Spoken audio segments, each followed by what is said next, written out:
So what advice would you give? Let's say you have someone that's starting off their practice, does not have a big budget. What are some things that you would recommend on getting cases? On getting cases, I would say my first piece of advice was to do what you and I did. And it's going to take time, but it was extremely important for us. And we do it every single year now because it works. And that's sitting down and looking at where you get your cases from.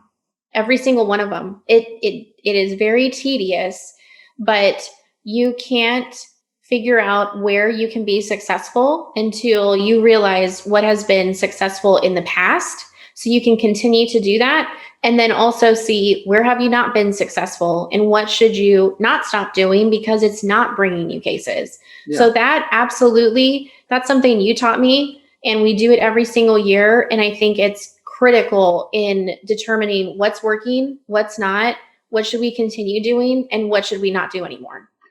The one thing I hate with marketing people is they keep wanting to find a metric other than making you money. The internet marketing, well, look how many page views we got you. Look how many clicks we got you. It's like, I don't give a damn about a click.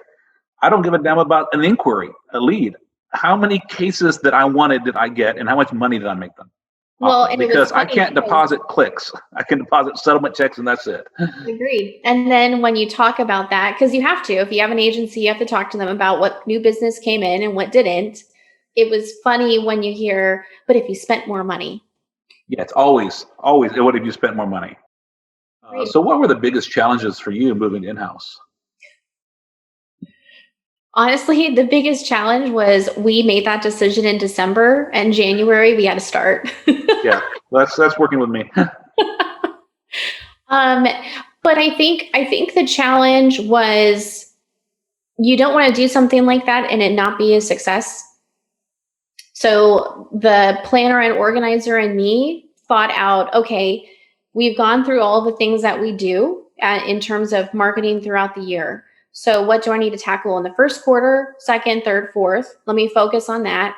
And then let me focus on how can we make those successful, and what do I need to do to get everything done on time and within budget? Because I didn't want the continuity of our marketing to stop, and I didn't want the quality of our marketing to stop. So what was it like for me? It was planning, because you have to have a plan. And then it was also having a lot of communication with you. When you and I made that decision, one of the things that we agreed upon was, if we're going to market this firm, we have to be on the same page. So you and I, we meet weekly. And as we got into our groove, if you remember, our beginning weekly marketing meetings would take a whole hour. Yeah. Now I think we spent like 10 minutes today, because we're in sync, we're on the same page, and we have the same goals for our marketing. So I think good, clean communication between me and you was critical. And then having a plan and implementing it was crucial. And once we had that, it was easy, because I'd already been doing the job. It was just doing it differently.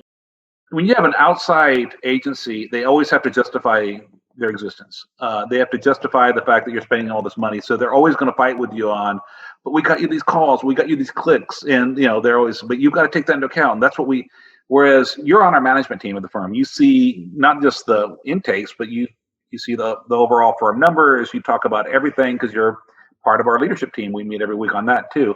And so you're really in it for what's best for the firm, not just what makes the marketing department look best. Right. Which I think that alignment that we generated by doing it in-house, I think is something we could never get if we did it. So I think for those of you that are listening, I think the goal of everyone should be to do at least part of your marketing in-house and have your own marketing people. But realistically, this is a 20-something year process. This wasn't, frankly, when I first started, even 10 years in my career, at least I couldn't have afforded you. Frankly, I didn't have the money to pay someone of your caliber. Well, and I also think that is very kind of you to say, but I've also grown professionally because you and I have tested different strategies. We've talked out why we do things. We've made adjustments along the way. and we've done it together. So I Yeah. think that relationship and that communication, and like you just said, being a part of a leadership team, I have buy-in in our entire process. Yeah. And I will be one of the first ones to say, hey, let's talk about changing something if I see something that needs improvement. And it's very fulfilling for me professionally when I can see a case from beginning to end. Yeah, whereas before I'd have someone say, because they'd want to have somebody, another year of their website service, but you have to see this. There's some luck involved. You just have to keep going and doing this. Whereas you're like, hey, this isn't working. We need to do something better. How Right. can we improve and how can we make it work? It's just a very different thing. So, everyone listening, I think that is the ideal. But start small. Start doing things yourselves. Start hiring interns, hiring contractors, and just build it up. Invest in yourself, invest in your firm until you can get the cases that you want and you deserve, and believe that you do deserve them, because you do.